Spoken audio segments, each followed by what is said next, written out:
channel. Welcome. If not, welcome back. So as you guys see from the title of this video, we are going to talk about DIY sugar waxing, and I'm going to walk you guys through how to make it. So I will say, disclaimer, I am not a wax specialist. This is just something that I have learned. I think I picked it up on Pinterest years ago, and then I did my research on YouTube and things like that, and I've been using it for a couple years. So I just want to help my sisters out. Honestly, I was a little nervous about this video because being that I am in a ministry role, I don't really know what people are going to think about this, but again, I'm trying to help out my sisters during this quarantine, and I think that, hey, if you can save some money by doing your waxes at home, why not? And also, I'm human just the same as everybody else, and so it's not a vulgar video or anything, so hey, we're gonna get this thing done. So some benefits of sugar waxing: for one, it's all natural, so you don't have to worry about harsh chemicals. Sometimes we don't really know what's in wax, so you don't have to worry about that.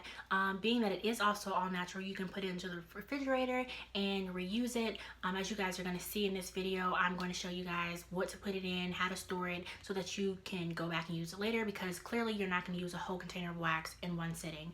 Another great benefit is that it is water soluble. I think a lot of times, I won't say a lot of times, but there are times when you can go to a wax specialist and you will have like residue of the wax on you, so you still kind of feel a little sticky, whether it's your underarms or whatever. Like, I've literally like be wearing a tank top and it's like my arms are sticking together. Like, ugh, don't want to deal with that. So I'm going to show you guys that it is water soluble, and so any type of mess you make on the counter, if it's on your body, you can just literally take a wet rag and get rid of it. Another thing is that it does not adhere to live skin cells, so it makes it a little bit less painful. I have definitely had experiences where I gone to a wax specialist, they rip it off, and I'm literally seeing blood because it's literally just pulling the hair out, and so ugh, that hurts. And then also sugar waxing reduces the likelihood of ingrown hairs. So those are the benefits. Now, before I show you guys how to make the actual wax, I want to tell you guys a little bit about the prep work. For one, make sure that you're exfoliating that area. Now, I will show you guys. So I have just wanted to show you guys a few different things. So I've got like a wax, a exfoliating glove. You can probably get this at like a dollar store, Big Lots, Walmart, whatever. I also have two different exfoliants. Like, this is a Victoria's Secret brand. This I brought from a young lady here in my city who has her own business. She makes body scrubs, so you can use this, or you can even use a body brush. It really doesn't matter. So you want to make sure that you're exfoliating your skin for a couple days before, not too hard, very lightly. Exfoliate, that way you're just getting rid of any dead skin cells that might try to trap the hair underneath, the dead skin cells. So that's one thing. Another thing is take a shower. Some people will say, oh, just clean the area. Go ahead and just take a shower, because if you go to a wax specialist, they are going to tell you that you cannot submerge yourself in water for 24 hours. And the thing is, your pores are open once you wax, so you don't want to get any type of perfume that's in your body wash, perfume, any of that. You don't want anything, bacteria, anything getting down into your skin. And so make sure you just go ahead and take a shower. That way you don't have to worry about it. What else? You don't want to put any type of oils or lotions on your skin before, because the wax will not stick.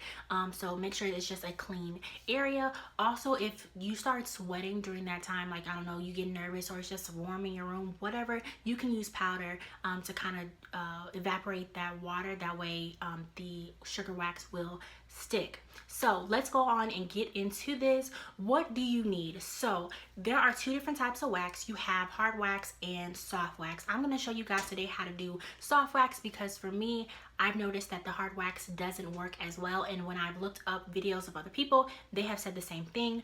Now, the hard wax, I will show you, I do have some. It's a darker color, and it's supposed to be like, with the hard wax, you're supposed to be able to put it on there and then kind of just flick the end of it and just pull it off.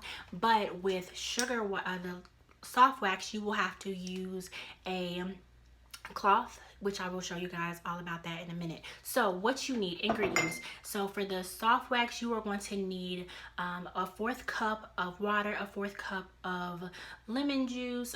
I did personally squeeze my own lemon, and you need a cup of sugar. You will also need a pot. You will need something to stir with, and you will of course need a stove to heat it. So let's go ahead and get on into this. So as you guys can see, I've got my glass container that the wax is going to go into once we are done. I will definitely say, make sure, please listen to this. Make sure you heat this glass up. For me, what I'm going to do is fill it with water, put it in the microwave for about a minute, minute and a half. That way the glass is warm, because if you pour something as hot as wax in a glass and you have not heated up the glass is going to shatter. So please, please, please, please make sure that you heat the glass. So I'm gonna turn the stove on. I already have a 1/4 cup of lemon juice. Some people say that they use just regular lemon juice out of a bottle. I've never done that.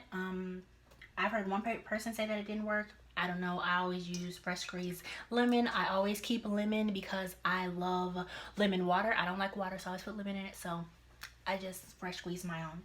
I also, of course, as you guys can see, I have a whole cup of sugar. And then I have my wooden spoon to stir. So I will be right back as it cooks. For those who may be wondering where I get my glass containers from, you can get one from anywhere. This actually used to be an old queso container that I just took the wrapping off of and kept the lid to. Make sure that when you heat up your glass container that you take the lid off of it. This one came from Walmart. You can also find mason jars for $1 at the dollar store. It does not matter. You just need a glass container to store your wax in. Okay guys, as you guys can see, we have something of a light brown color. The longer you cook it, the darker it will get, and actually that's the harder it will get. So I have my hot glass right here, and I am going to pour it in very slowly.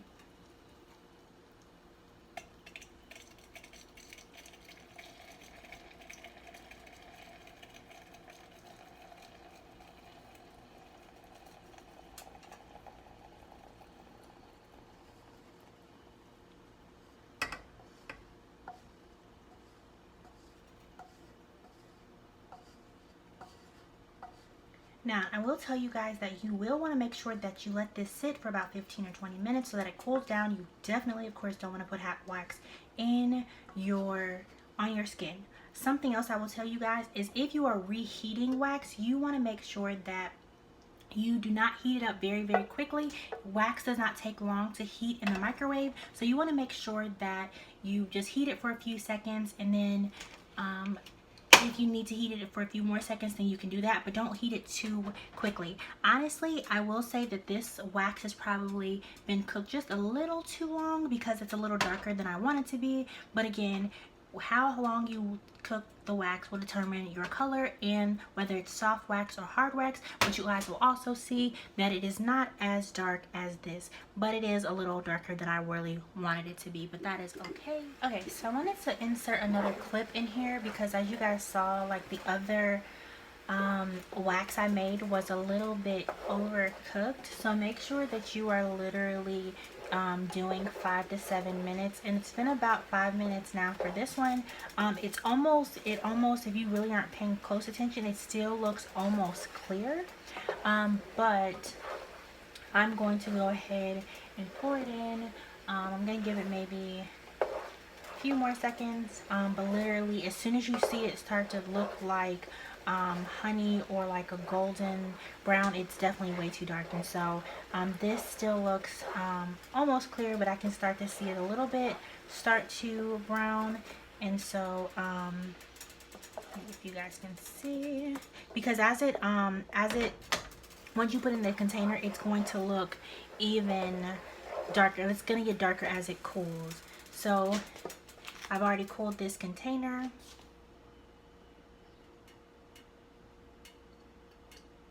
As you guys can see, it's still like, it's almost clear, as you guys can see. That's what you want it to look like. So there you go, guys. By the way, if you get to the point where you like when you want to put in a container and you're like, okay, well, how do I wash out this pot before this sticks?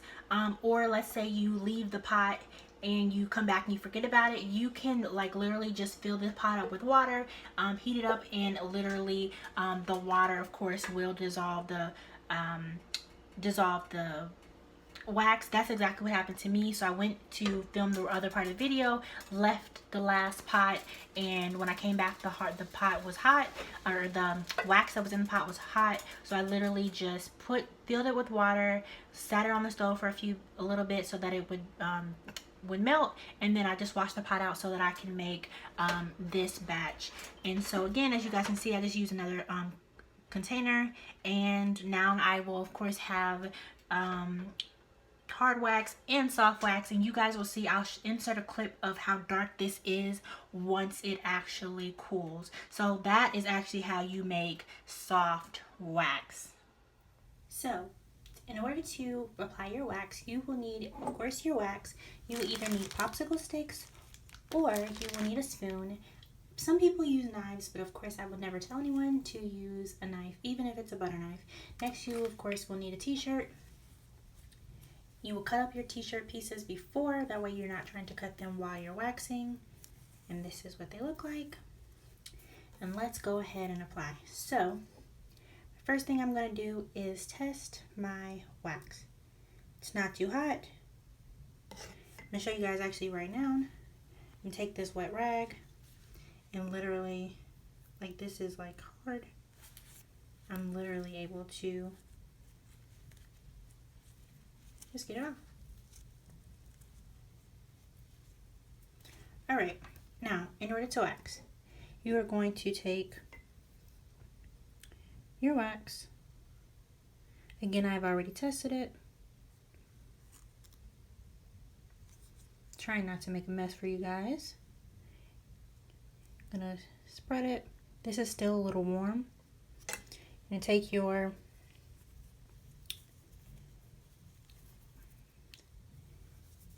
I'm going to press down on it.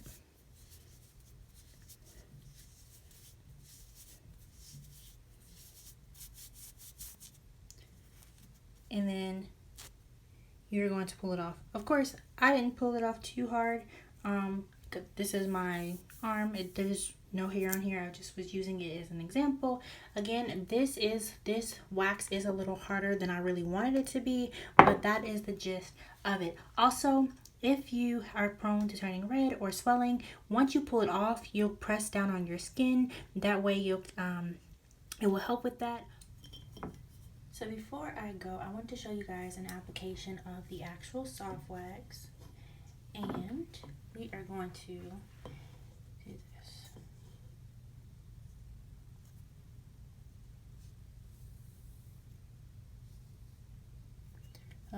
That's how thin I would normally spread it.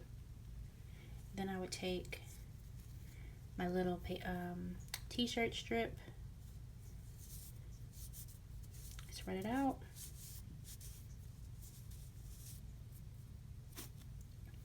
I didn't pull it like super hard like I normally would have. If you guys can see how that like took a second for it to come off. If it was actually hair there, you definitely know this would have had hair on it. But of course, for the sake of this video, I'm just showing you guys what it would be like. And as you guys can see, there is definitely residue left on my arm. But take this wet rag and completely clean it off. There's no more wax. So if you get too scared, too chicken, whatever, or you just have too much left over on your skin, you just take a wet rag and you're done. As you guys saw, the first batch was cooked a little too long. To be 100% honest, I was more focused on heating the glass and completely forgot about the wax and cooked it too long. But luckily, because the ingredients are very minimal, it was easy for me to start over. So I will tell you guys, cook the wax for about 7 minutes until it's a yellowish color, and then you should be good to pour it into your glass. My last and final tip is how to reduce the chances of ingrown hairs. For one, we should be making sure that we are moisturizing our skin every single day. And the second part to that is make sure that you're exfoliating at least 2 to 3 times a week. when you exfoliate, you're getting rid of the dead skin cells. So when your hair is trying to grow back out, it's not getting trapped underneath the skin or the dead skin cells, therefore creating those ugly and sometimes very uncomfortable, annoying ingrown hairs. And so again, I hope that you guys enjoyed this video. I know I enjoyed filming it. Feel free to comment below if you're gonna try it. Tell me if you have already tried it. Let me know how it worked out for you. And then lastly, if you want a specific video for me to do or try, feel free to leave that in the comments as well. Like, comment, subscribe, hit the notification bell so that you will get notified every time I post a video. I'm excited about this channel. I'm really excited because it's going to be more than just inspirational or Bible based. Of course, I'm going to do things like this, which is a lifestyle video. So again, I hope that you guys truly enjoyed it. I know I did, and I will see you guys later. Bye bye.